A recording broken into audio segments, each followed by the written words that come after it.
Alright guys, I'm gonna make that video on how to turbocharge your Mazda 6 3.0 with the V6 engine. This is my cell phone camera. It's the only thing I got to record, but the lens is messed up on it, so this is gonna have to do for now because I didn't want to keep you guys waiting for too long.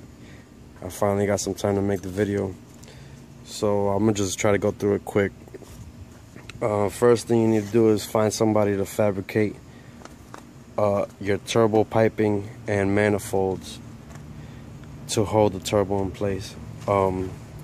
What I did was I googled fabricator and got a bunch of cards of fabricators at different performance shops and just called a bunch of them for pricing. In my case, I already had headers installed. So what he did was cut the end of the headers off and just build from there. If you don't have headers installed, he'll have to build you a manifold, which is like a header, I guess. And you see all these pipings, he'll have to weld all this piping together. And intercooler piping. Let me see if I can see the piping at the bottom. I don't know if you can see that, but those are header pipes under there. The rear header connects to the front header with piping, and then goes up here to the rear of the turbo, spins the exhaust housing on the turbo. He had to fabricate all that for me. A lot of fabricators will ask you what turbocharger you're going to use and what intercooler you're going to use, and I had no idea what to tell them. I didn't know what I was doing. I just wanted a turbo kit.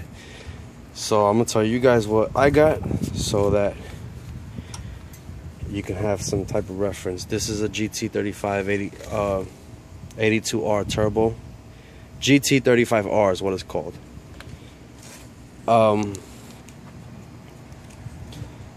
There's a lot of different specs on turbos. I guess you'll have to do your research to find which is the right one. I don't completely understand them all, but yeah, it's a GT35R. There's a lot more you need to know when you look up turbos on the website and picking the right kind. This intercooler is custom made by the fabricator, so it's not a name brand one. I can't tell you which one to go out and buy. My fabricator, he included the intercooler and turbo all in the kit, so I paid for everything, and that seemed to be the best for me because I didn't have to worry about buying the wrong parts. All the specs are important on a turbocharger because, like, this clamp here has to be a certain type of rear housing for the turbo, or else it just won't line up to whatever he builds. So little things like that matter. He should also do a downpipe. This is the downpipe. It just takes the exhaust gases or the exhaust from the turbo, shoots it out. This is what goes out to your mufflers and makes your car rumble. All the clamps, this is a V-band clamp. Certain clamps are needed. Try to find a fabricator that gets all the clamps for you. That way you don't order all the wrong clamps.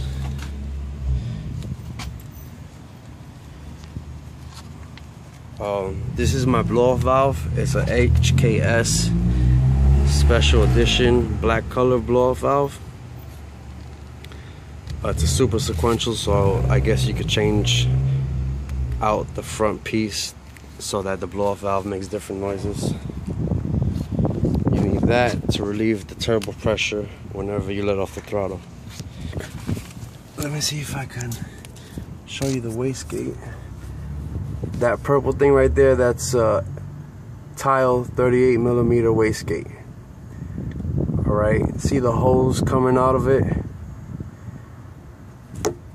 That hose connects to, I think it's the vacuum lines.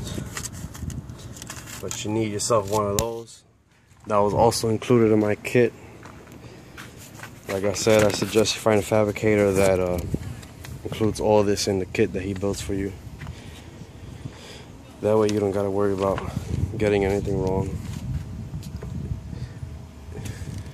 You need couplers.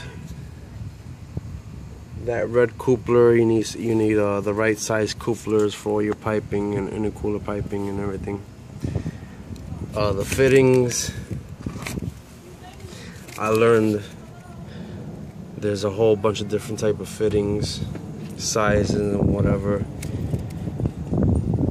You need the right ones for the right lines. So let me see, these two are water lines. The coolant runs through and cools the turbo. Those get banjo fittings. There's certain type of fittings. I don't remember the specs right now, but you'll have to make sure you get the right fittings if your turbocharger is intercooled.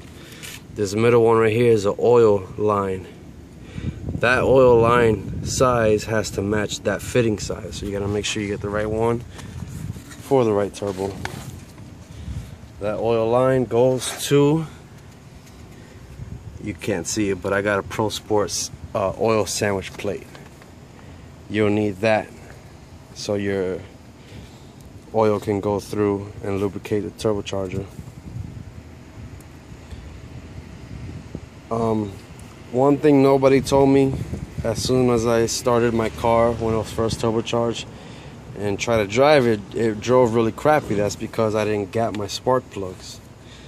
Alright, what I got was 1 step colder spark plugs. I recommend that to you if you're going to turbocharge your car. They're by NGK. I think the model number was TRX6. 6 is the heat range, which is 1 step colder for our car. You'll need that NGK spark plug, and you'll need to gap it accordingly with how much pounds of boost you're going to run. I have it gapped at 0.30, or is it 0.030, something like that. But that's what I have it gapped at. Any more than that, you're probably going to run into hesitation issues.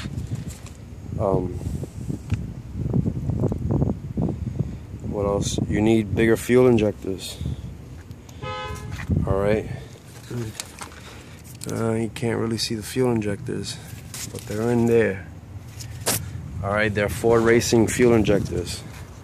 They're made for the Mustang, 2004 Mustang 4.6 liter.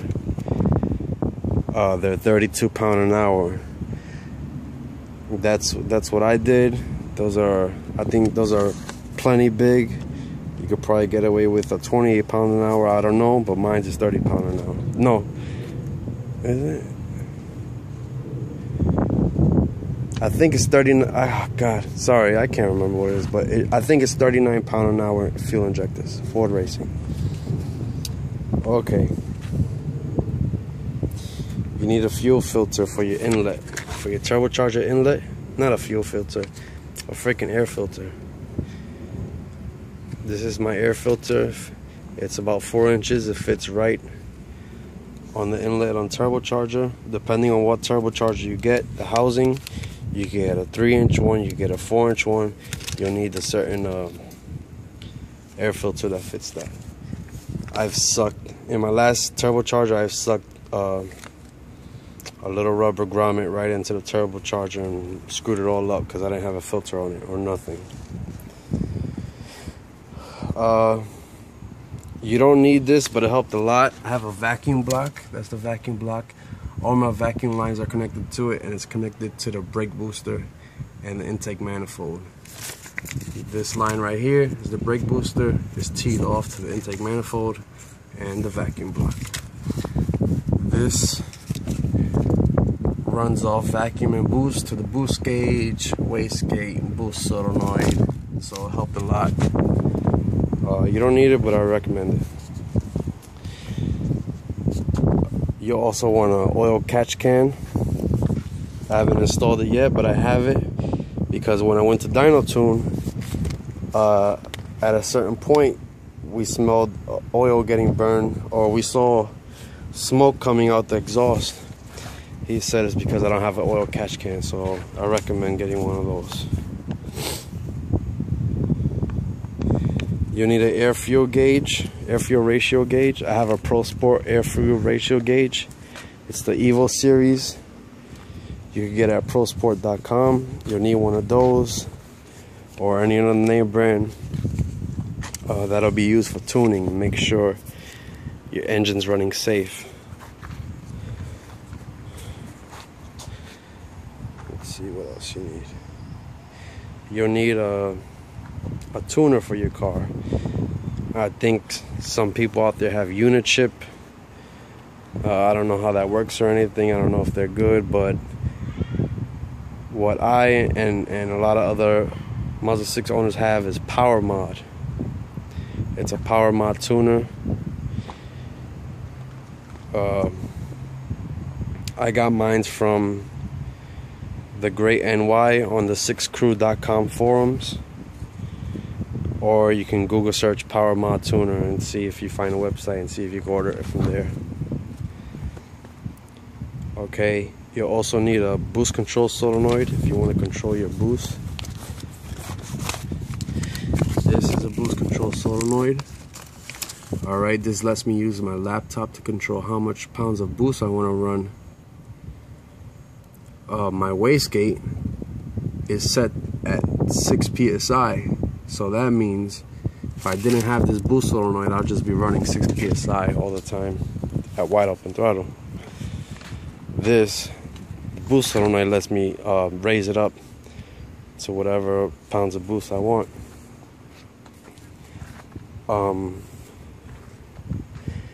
You also, after you get this kit installed, you'll want to get the car tuned.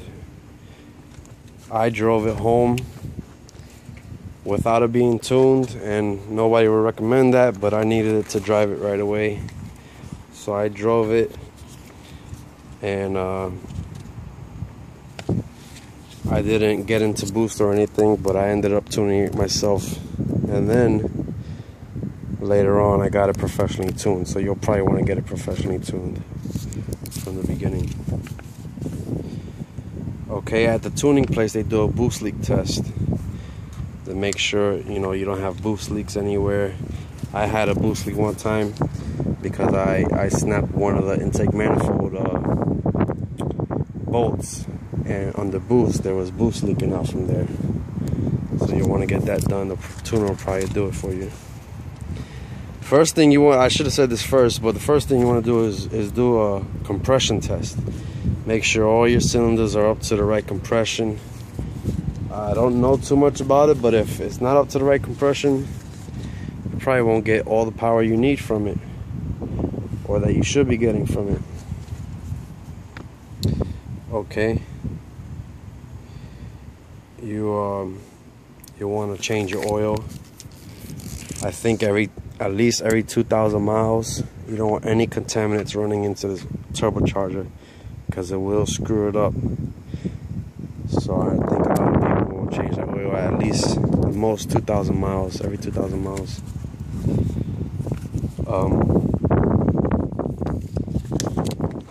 Some people, I don't have a turbo timer, but I think you should use a turbo timer, because this turbocharger runs hot. It gets the oil really hot, and if you're driving and you don't let the car idle for a few minutes, eventually that oil might cake up, and it could also ruin your turbocharger. I think that's all. You need.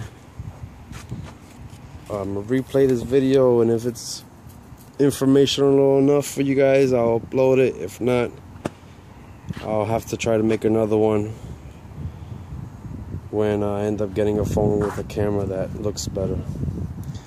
But yeah, that's pretty much what you need to turbocharge your V6 Mazda 6.